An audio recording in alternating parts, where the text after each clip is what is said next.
Bonjour à vous. Pour accéder à la répartition des sièges, au terme des élections législatives de janvier 2026 au Bénin, il faut réunir 20% des suffrages exprimés au plan national, ce qui pousse depuis peu les partis politiques à sceller des accords de gouvernance. À travers cette signature apposée au bas du document, ils viennent de sceller leur union. L'UPR, l'Union progressiste, le renouveau, le BR, le bloc républicain, et la FCBE, la Force Coriée pour un Bénin émergent, tous des partis de la majorité présidentielle, ont signé des accords de coalition parlementaire et de gouvernance, même si la FCBE se réclame d'une opposition constructive. Ils sont prêts à travailler main dans la main pour franchir ce verrou constitutionnel.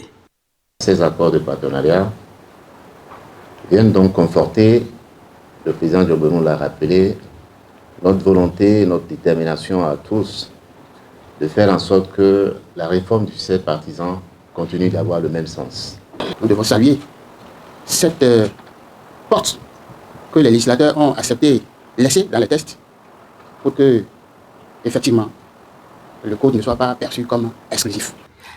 L'article 145 du code électoral oblige les listes admises en compétition à recueillir au moins 20% des suffrages valablement exprimés au plan national avant d'être déclarés éligibles à l'attribution des sièges.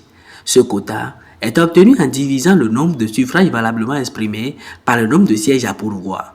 Nous espérons qu'avec ces accords, vous aurez la force de nous combattre avec tout autant de dignité. Mais à l'arrivée, c'est nous qui allons gagner. Ce seuil est instauré pour favoriser la formation de grandes coalitions et réduire la fragmentation politique longtemps observée par le passé. C'était Donatien Souane depuis Cotonou au Bénin pour Nouvelle Hope.